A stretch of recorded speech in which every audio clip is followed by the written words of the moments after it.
जय श्री कृष्ण। आज हम पितृपक्ष में सुनने वाली श्रीमद् भागवत गीता अर्जुन कृष्ण के संवाद में 6वां अध्याय सुनेंगे। श्री कृष्ण भगवान ने की जय। भगवान बोले, मैंने कर्मयोग की बहुत सी बातें बता दी, अब मैं कर्मयोग का सार बताता हूँ। जो मनुष्य कर्म फल का अर्थात उत्पत्ति विनाशशील पदार्थों का आश्रय न लेकर कर्तव्य कर्म करता है, वह सन्यासी है और वही योगी है। केवल अग्नि और क्रिया का त्याग करने वाला सन्यासी योगी नहीं है। इसलिए हे अर्जुन, लोग जिसको सन्यास कहते हैं उसी को तो योग समझ। सन्यासी और योग में महिमा किस बात की है? संकल्पों के त्याग की, क्योंकि संकल्पों का त्याग किए बिना अर्थात अपने मन की बात छोड़े बिना मनुष्य कोई सा भी योगी नहीं हो सकता है। अर्जुन पूछते, योगी होने में मुख्य हेतु क्या है? कृष्ण कहते हैं, जो योग में आरूढ़ होना चाहता है ऐसे मननशील योगी के लिए निष्काम भाव से कर्तव्य कर्म करना योगारूढ़ होने का कारण है। उसी योगारूढ़ मनुष्य को शांति परमात्मा की प्राप्ति के कारण है, अर्थात संसार के त्याग से मिलने वाली शांति का उपभोग न करना परमात्मा की प्राप्ति में कारण है। अर्जुन पूछते हैं, भगवान उस योगारूढ़ मनुष्य के लक्षण क्या है? तो कृष्ण भगवान कहते हैं, जिसकी न तो इंद्रियों के भोगों में और न कर्मों में ही आसक्ति है तथा न कोई अपना संकल्प है, वह मनुष्य योगारूढ़ है। अर्जुन पूछते हैं, मनुष्य को योगारूढ़ होने के लिए क्या करना चाहिए? तो कृष्ण भगवान कहते हैं, शिव को आप ही अपना उद्धार करना चाहिए, अपना पतन नहीं करना चाहिए, क्योंकि ये आप ही अपना मित्र है और आप ही अपना शत्रु है। अर्जुन पूछते हैं, शिव अपना मित्र और अपना शत्रु कैसे है? भगवान कहते हैं, जिसने अपने आप से अपने पर विजय कर ली, अर्थात जो असत के साथ संबंध नहीं मानता, वह आप ही अपना मित्र है। जिसने अपने पर विजय नहीं की, अर्थात जो असत्य के साथ अपना संबंध मानता है, वह आप ही अपना शत्रु है। अर्जुन पूछते हैं, आप ही अपना मित्र होने से क्या होगा?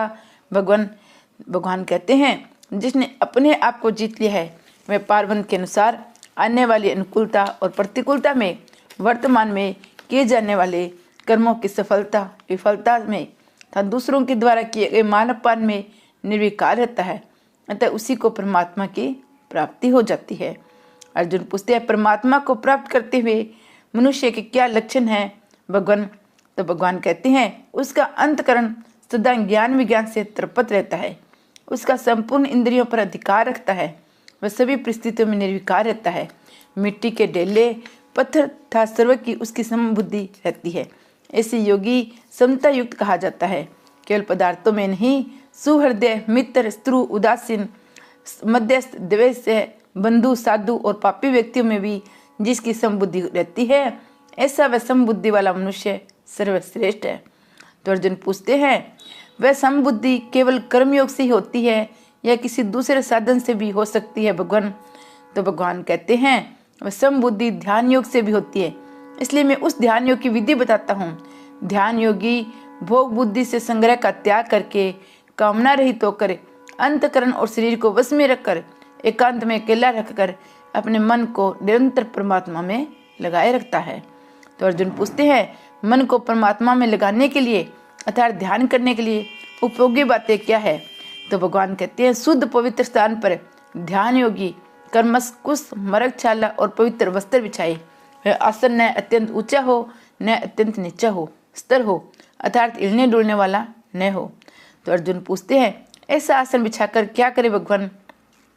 भगवान कहते हैं, उस आसन पर बैठकर चित्त और इंद्रियों को क्रियाओं को वश में रखते हुए मन को एकाग्र करके अंतकरण की शुद्धि के लिए ध्यान योग का अभ्यास करें। तो अर्जुन पूछते हैं, उस आसन पर किस प्रकार बैठना चाहिए? तो भगवान कहते हैं, शरीर गर्दन और मस्तक को एक सूत्र एक सीध में अंचल करके तथा इधर उधर न देखकर केवल अपनी नासिका के अग्र भाग को देखते हुए स्थिर होकर बैठना चाहिए। तो अर्जुन पूछते हैं, ऐसा आसानी से भी किस भाव से बैठना चाहिए? तो भगवान कहते हैं, जिसका अंतकरण राग द्वेष आदि द्वंद्वों से रहित है, जो भय रहित है, जो ब्रह्मचर्य व्रत का पालन करता है, ऐसा सावधान योगी मान को संसार से हटाकर मुझ में लगाता हुआ मेरे प्राण होकर बैठे। तो अर्जुन पूछते हैं, इसका फल क्या होगा? तो भगवान कहते हैं, इस प्रकार अपने मन को निरंतर मुझ में लगाते हुए वश में किए हुए मन वाले योगी को मुझ में रहने वाली निर्वाण परमा शांति को ही प्राप्त हो जाती है। तो अर्जुन पूछते हैं, इस प्रकार से ध्यान करने वाले तो कई होते हैं, पर उनका ध्यान योग सिद्ध क्यों नहीं होता? तो भगवान कहते हैं अर्जुन, अधिक खाने वाला और बिल्कुल न खाने वाला, अधिक सोने वाला और बिल्कुल न सोने वाला, ये योग सिद्ध नहीं होता है। तो अर्जुन पूछते हैं तो फिर ये योग किसका सिद्ध होता है भगवान? तो भगवान कहते हैं जिसका भोजन, आहार, विहार, घूमना फिरना यथोचित है, जिसमें कर्मों में चेष्टा यथोचित है, जिसका सोना जागना भी यथोचित है, उसी का ये दुखों का नाश करने वाला योग सिद्ध होता है। तो अर्जुन पूछते हैं दुखों का नाश करने वाला ये योग कब सिद्ध होता है भगवान? तो भगवान कहते हैं जब अच्छी तरह से वश में किया हुआ चित्त अपने स्वरूप में स्थित हो जाता है और स्वयं संपूर्ण पदार्थों में विमुख हो जाता है, अर्थात अपने लिए किसी भी पदार्थ को किंचित मात्र भी आवश्यकता नहीं समझता, तब वह योगी कहलाता है, अर्थात उसका योग सिद्ध हो जाता है। तो अर्जुन पूछते हैं योगी के उस चित्त की क्या अवस्था होती है भगवान? तो भगवान कहते हैं जैसे संबंधन रहित वायु के स्थान पर रखे हुए दीपक की लो थोड़ी सी भी हिलती डुलती नहीं, ऐसी अवस्था ध्यान योग का अभ्यास करने वाले योगी के स्तर चित्त की हो जाती है। चित्त की ऐसी अवस्था होने पर क्या होता है भगवान? भगवान कहते हैं योग के अभ्यास निरुद्ध हुआ चित्त जब समाधि के सुख में से उपराम हो जाता है, तब योगी अपने आप में अपने आप को देखता हुआ अपने आप में संतुष्ट हो जाता है। तो अर्जुन पूछते हैं अपने आप में संतुष्ट होने पर क्या होता है भगवान? तो भगवान कहते हैं योगियों को सीमा रहित इंद्रियों से अतीत और बुद्धि से ग्रहण करने योग्य सुख का अनुभव होता है। ऐसे वास्तविक सुख में स्थित होने पर वह ध्यान योगी फिर कभी अपने स्वरूप से विचलित नहीं होता है अर्जुन। तो अर्जुन कहते हैं वे किस कारण से विचलित नहीं होता है भगवान?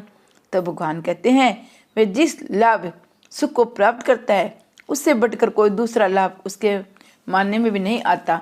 उससे स्थित होने पर वह बड़े भारी दुख से भी विचलित नहीं हो किया जा सकता, क्योंकि वह जिस स्थिति में रहता है उस स्थिति में उसमें सुख की तो कमी रहती नहीं और वहाँ दुख पहुँचता ही नहीं है अर्जुन।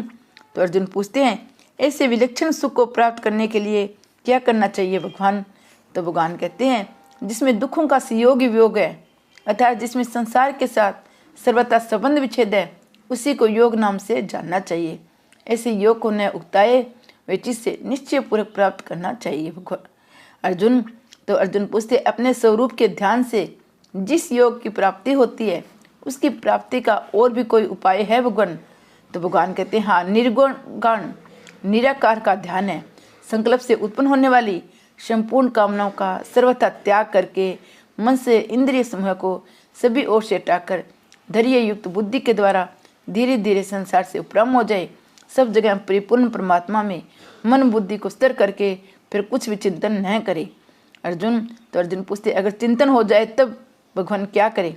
तो भगवान कहते अभ्यास करे, अर्थात अस्थिर और चंचल मन जहाँ जहाँ जाए वहाँ से हटाकर इसको एक परमात्मा में लगाना चाहिए अर्जुन। तो अर्जुन कहते ऐसा करने से क्या होगा भगवान? रजोगुणी वृत्तियों में रहित शांत मन वाले पाप रहित ब्रह्म स्वरूप योगी को उत्तम सुख की प्राप्ति होगी अर्जुन। अर्जुन कहते उसके बाद क्या होगा? सुख की प्राप्ति होगी तो उसके बाद क्या होगा? तो भगवान कहते अपने आप को सदा परमात्मा में लगाते हुए उस पाप रहित योगी को सुखपूर्वक ब्रह्म स्वरूप अत्यंत सुख की प्राप्ति हो जाएगी अर्जुन। तो अर्जुन कहते हैं यहाँ तक आपने क्षय गुण साकार का, अपने स्वरूप का, निर्गुण निराकार का ध्यान करने वाले का वर्णन कर दिया, पर वे संसार को किस दृष्टि से देखते हैं इसका वर्णन नहीं किया। अब भगवान ये बताइए अपने स्वरूप का ध्यान करने वाला इस संसार को किस दृष्टि से देखता है भगवान? तो भगवान कहते हैं ध्यान युग से युक्त अंत करने वाला योगी अपने आप को संपूर्ण प्राणियों में देखता है, संपूर्ण प्राणियों को अपने आप में देखता है, इसलिए वह समदर्शी होता है अर्जुन। तो अर्जुन पूछते हैं जो आपके सगुण साकार स्वरूप का ध्यान करता है वह इस संसार की किस दृष्टि से देखता है? तो भगवान कहते हैं वह सब में मुझे देखता है, सबको मुझ में दिखता है, इसलिए उसके सामने मैं अदृश्य नहीं होता हूँ, वह मेरे सामने अदृश्य नहीं होता है अर्जुन। अर्जुन पूछते आप और योगी दोनों एक दूसरे के लिए अदृश्य क्यों नहीं होते भगवान? भगवान कहते हैं संपूर्ण प्राणियों में स्थित मेरे साथ एक होकर मेरा भजन करते हैं, इसलिए सबके साथ यथोचित बर्ताव करता हुआ भी नित्य निरंतर मुझ में स्थित रहता है। फिर हम दोनों एक दूसरे के लिए अदृश्य कैसे हो सकते हैं? हम नहीं हो सकते अर्जुन। तो अर्जुन पूछते हैं जो आपके निर्गुण निराकार स्वरूप का ध्यान करता है वे संसार को किस दृष्टि से देखता है भगवान? भगवान कहते हैं जैसे अज्ञानी मनुष्य अपने शरीर के अंगों को तथा उनके सुख दुख को अपने आप को समान देखता है, ऐसे वे योगी अपने शरीर को उपमा से संपूर्ण प्राणियों में तथा उनके सुख दुख में अपने आप को समान देखता है, इसलिए वे योगी सर्वश्रेष्ठ माना गया है। अर्जुन तो अर्जुन बोले, अभी तक आपने समता की प्राप्ति के लिए जिस ध्यान योग का वर्णन किया है मधुसूदन, मन की चंचलता के कारण इस ध्यान योग में स्थित रहना मुझे बड़ा कठिन दिखाई देता है, क्योंकि हे कृष्ण, मन बड़ा चंचल, प्रमथनशील, बलवान और जिद्दी है। उसका निग्रह करना मैं वायु का निग्रह करने की तरह अत्यंत कठिन मानता हूँ भगवान। तो भगवान बोले, तुम्हारा कहना बिल्कुल ठीक है महाभाव, वास्तव में न ये मन बड़ा चंचल है, इसका निग्रह करना बड़ा कठिन है, परंतु हे कुंती नंदन, अभ्यास और वैराग्य से इसका निग्रह किया जा सकता है। इसलिए जिसका मन और इंद्रियां वश में नहीं है उसके द्वारा ध्यान योग सिद्ध होना कठिन है, परंतु जिसका मन और इंद्रियां वश में है उसके द्वारा ध्यान योग सिद्ध हो सकता है, ऐसा मेरा मत है अर्जुन। तो अर्जुन बोलते हैं, हे कृष्ण, जिसकी साधना में श्रद्धा है पर जिसका प्रयत्न स्थल है, ऐसे साधक को अंत काल में साधन में स्थिति न रहे तो योग सिद्धि को प्राप्त न करके किस गति में जाता है। संसार के आश्रय में रहित परमात्मा प्राप्ति के मार्ग में विचलित उभ्य भ्रष्ट साधक छिन्न भिन्न बादल की तरह नष्ट हो जाता है, नष्ट नहीं हो पाता है। हे कृष्ण, ये मेरा संदेश है, मेरे इस संदेह को आप इस सर्वथा मिटा सकते हैं, क्योंकि इस संदेह को आपके सिवा दूसरा कोई मिटा नहीं सकता भगवान। तो भगवान बोले, हे पार्थ, उसके न तो इस लोक में न परलोक में पतन होता है, क्योंकि हे प्यारे, हे कल्याणकारी, काम करने वाला कोई भी साधक दुर्गति में नहीं जाता है। तो अर्जुन कहते हैं, वह दुर्गति नहीं जाता तो फिर कहाँ जाता है भगवान। तो भगवान कहते हैं, जिस साधक के भीतर सांसारिक सुख की कुछ इच्छा रह गई हो, ऐसा योग भ्रष्ट साधक पुण्य कर्म करने वाले लोकों में, स्वर्ग आदि ऊंचे लोकों में जाता है। वहाँ बहुत वर्षों तक रहकर मृत्यु लोक में शुद्ध श्रीमानों के घर में जन्म लेता है। परंतु जिस साधक के भीतर सांसारिक सुख की इच्छा नहीं है और अंत समय में किसी विशेष कारण से योग भ्रष्ट हो जाता है, वह स्वर्ग आदि लोकों में न जाकर सीधे तत्विक योगी के कुल में जन्म लेता है। इस प्रकार का जन्म इस लोक में अत्यंत दुर्लभ है अर्जुन। तो अर्जुन कहते हैं, तत्विक योगियों के कुल में जन्म लेने पर क्या होता है भगवान। हे कुरुनंदन, वहाँ पर उनका पूर्व जन्म कर साधक सामग्री अनायास से प्राप्त हो जाती है। उससे वह साधन की सिद्धि के लिए फिर तत्परता से यत्न करता है। अर्जुन, आपने तत्व योगियों के कुल में जन्म लेने वाले बात तो बता दी, अब वह बताइए कि शुद्ध श्रीमानों के घर में जन्म लेने वाले का क्या होता है भगवान। तो भगवान कहते हैं, वे योग भ्रष्ट भोगों में प्रवश होते हुए पूर्व जन्म में किए हुए अभ्यास के कारण परमात्मा की तरफ खींच जाता है। तो अर्जुन कहते हैं, पूरे अभ्यास में ऐसी कौन सी शक्ति है जिससे वे साधन में जबरदस्ती खींच जाता है भगवान। भैया, जब योग का जिज्ञासु भी वेदों में कई वे शह काम कर्मों का अतिक्रमण कर जाता है, फिर जो योग भ्रष्ट है, योग में लगा हुआ है, उसका तो कहना ही क्या है अर्जुन। तो अर्जुन पूछते हैं, परमात्मा की तरफ खींच जाने पर क्या होता है भगवान। वह बड़ी तेजी से साधन में लग जाता है, संपूर्ण पापों से रहित होकर वह अनेक जन्मों से सिद्ध हुआ परम गति परमात्मा को प्राप्त हो जाता है। अर्जुन पूछते हैं, जो योगी परम गति को प्राप्त हो जाते हैं उसकी क्या महिमा है। तो भगवान कहते हैं, योगी सह काम भव तपस्वियों, ज्ञानियों और कर्मियों में विश्रेष्ठ है, ऐसा मेरा मत है। इसलिए अर्जुन, तू भी योगी हो जा। तो अर्जुन कहते हैं, योगियों में विश्रेष्ठ कौन है। तो भगवान कहते हैं, जो मुझ में तलीन वे अंतकरण श्रद्धा प्रेम पूर्वक मेरा भजन करता है, वह मेरा भक्त संपूर्ण योगियों में सर्वश्रेष्ठ है। श्री कृष्ण भगवान की जय।